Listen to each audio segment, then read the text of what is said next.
Hello everyone, today I got a different video for you guys, the first ever electrochemistry video on the channel. So on the table I got an assortment of fruits. I think this guy is a veggie. And inside of them I've just jammed a zinc bolt and a little strip of copper wire. The zinc bolt looks like this, just a standard, I don't really care the dimensions, I just checked to see if it says zinc right here. And this little copper wire, it just says copper, and I cut the copper wire so it's about the size of one of these guys. And I just jam them into each of my specimens here. So I'm sacrificing these guys for science today. And I got a bunch of alligator clip cables here. I'm going to use black and white for the negative and attach them to this negative terminal on the voltmeter. And I got some orange, or I guess red and yellow jumper cables, which I'm going to attach to the red, which will be the positive. So since you attach copper and zinc here, I did some research and I saw that the chemical reactions happening here makes the copper the positive side. So I'm going to start off by attaching a red wire here to the copper of the apple. I'm going to attach the red wire here to my voltmeter. Then let's take this white cable here, attach it to the zinc, and then attach it to the black. And you can see here on the voltmeter, I have this set to maximum 20 volts, and we're getting a reading of 1.03, 1.04 volts from the apple. Very cool. Let's actually cycle through all of these guys and see what they look like. So I'm always going to attach the red to the copper. Let's try the lemon here. Red on copper, white on the zinc. And we got 0.97 volts. Very cool. Seems to be pretty stable. Let's try again. Red on the copper of the orange. Negative on the zinc. We got 0.96 volts. Let's try the potato at the end. Red on the copper, white on the zinc. Potato giving us 0.87. Looks like it's the lowest. By the way, if you revert these, so let's put the red onto the zinc bolt and the white onto the copper, we get the same number more or less, just a negative sign onto it. So that's why we typically go with the red onto the copper here. That's pretty interesting. So why are these guys giving us voltage? I mean, we literally just jammed in a piece of metal or two inside these fruits or veggies, and we're getting a voltage. I'm not too sure why. We're going to figure it out maybe in a future video. But I also wanted to take a look at the current of these guys. So let me peep this here. And on the voltmeter, we got a current reading right here. Let me flip it to, this is 20 milliamps. So we're getting 0.1 or 0.9. Let's actually go to the microamps range. Microamps, we're getting 96 microamps. Very small amount of current. Again, if you flip these guys, so red onto the zinc bolt and white or black onto the copper, same kind of reading, about 90 microamps with a negative sign. Very cool. So the current is very low compared to the voltage. We get about 1 volt for all these guys.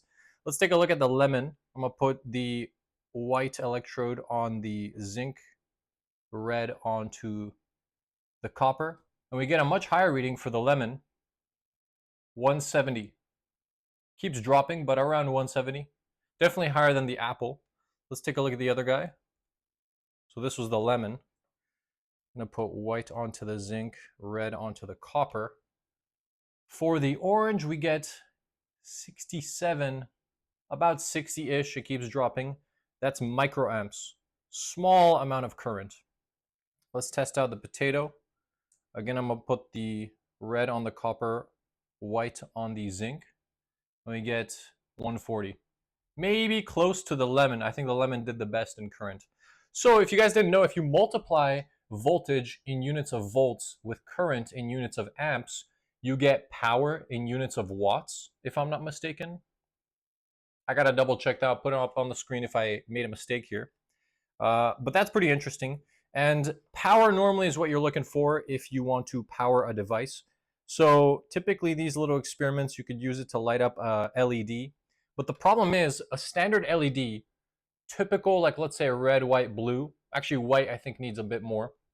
Let's say a red LED needs about 2 volts and maybe 20 milliamps. So none of these things on their own is going to power an LED. But if we connect them in series, perhaps we can get a higher voltage. Normally when you combine voltage sources in series, the voltage adds up. But if you combine them in series, the current does not add up. It stays the same. Let's connect a little red cable here to the copper of the apple. And then we're going to connect it to the opposite side, which is the zinc of the lemon. Then let's take the copper of the lemon and connect it to the opposite side, which is the zinc of the orange. And grab another cable here. We're going to connect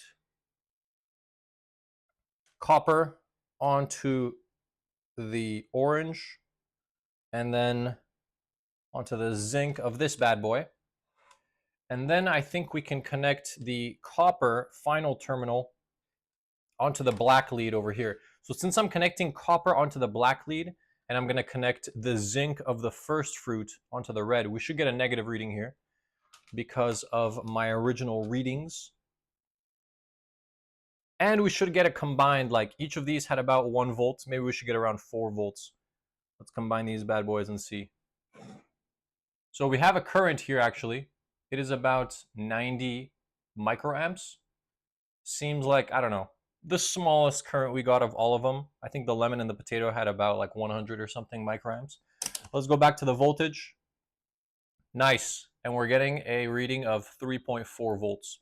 Pretty cool. So a bit less than 4. I guess because each of them had just a bit below 1 volt. I think the potato had like 0.8 volts. So yeah, very interesting. So why does this happen? Well, we have two materials here, the zinc and the copper. And these guys are very interesting materials that when placed into an electrolyte, which is what we have here, all of these fruits and veggies have kind of a liquid inside of them, which acts as the electrolyte. There's basically some chemical reactions happening with the zinc and the copper, some reduction oxidation reactions, which I'm not going to get into today, which leads to a current and a small voltage on each of them. So in the next video, maybe we can use these to power some kind of device. Today, I just wanted to show you guys that some standard at-home stuff can give you some pretty cool readings with a voltmeter. Thanks for watching. Let me know if you guys want to see anything interesting like this in the future. Peace out.